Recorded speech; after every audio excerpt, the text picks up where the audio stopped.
Car moi je ne l'ai ni reçu ni appris de l'homme, mais par la révélation de Jésus-Christ. Galates 1,12.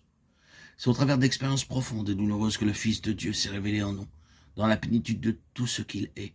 Et nous pourrons dire que chaque nouveau rayon de lumière vivante est né d'une expérience pénible et amère. Nous voulons qu'il en soit ainsi, car s'il y a une chose dont nous désirons être préservés, c'est que notre enseignement cesse d'être en relation vitale avec notre propre expérience. Que Dieu nous garde de ne jamais arriver à ne plus avoir qu'un simple enseignement. Nous ne désirons pas que notre connaissance de la vérité dépasse notre expérience vivante.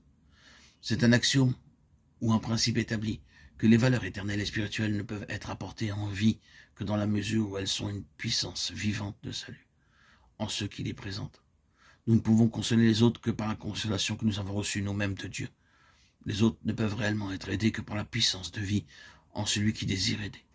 L'information, bien qu'elle soit correcte et orthodoxe, fortement ancrée dans nos convictions et transmise aux autres avec passion, manquera de la qualité essentielle et de la valeur indispensable à une constitution spirituelle. C'est pourquoi la voix de Dieu a toujours consisté à susciter un instrument, qu'il soit individuel ou corporatif, en qui son message aura été forgé dans l'épreuve du feu.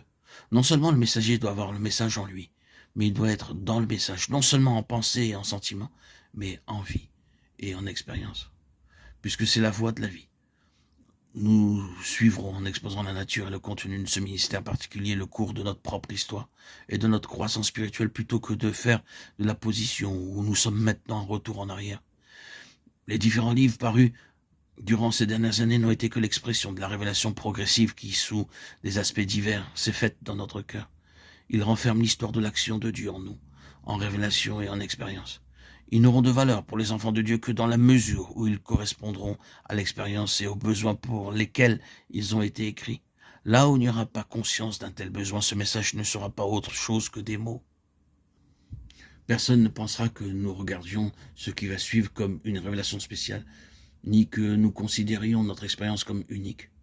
Nous refusons de prétendre avoir une révélation spéciale. Rien de ce que nous pourrons développer ne sera nouveau en soi, mais pourra aussi se trouver ailleurs.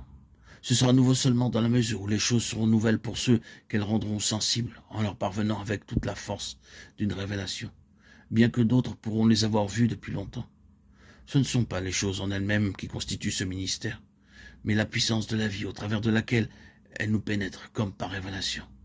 C'est pourquoi personne ne s'attendra à trouver ici une nouvelle révélation. En nous servant du pluriel « nous pensons à la compagnie de ceux ici même ou dispersés ailleurs, desquels nous savons que ces expériences sont réelles.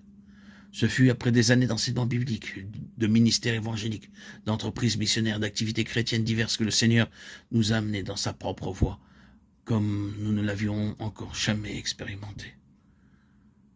Ce fut le premier pas dans une vie entièrement nouvelle et vécue sous un ciel ouvert. Comme nous en arrivâmes à le comprendre par la suite, la croix ou son prototype, l'autel, a toujours été pour Dieu le nouveau point de départ, pour la réalisation de toute sa pensée. Le point de départ seulement, car Golgotha n'est pas une fin en soi. Il est le commencement de tout. Quant à la valeur objective de la croix, il n'eut besoin d'aucun ajustement, car les grandes valeurs de l'agneau immolé, liées à la première phase de l'expérience chrétienne, avaient été acceptées. Dieu en soit béni. La délivrance du jugement qui pesait sur le monde, la délivrance de la condamnation et de la mort, la délivrance de la tyrannie ou de l'esclavage d'une mauvaise conscience. Tout cela en vertu de la justice obtenue par la foi en lui, le juste, qui s'est offert lui-même à Dieu sans tâche pour nous. Nous en étions là par sa grâce. Ce que Christ par sa croix a été et est pour nous, telle était la base et l'encre de notre salut. La conception et la possession de toute cette grâce n'ont jamais cessé de grandir, et elles sont aujourd'hui plus profondes, plus pleines et plus fortes que jamais.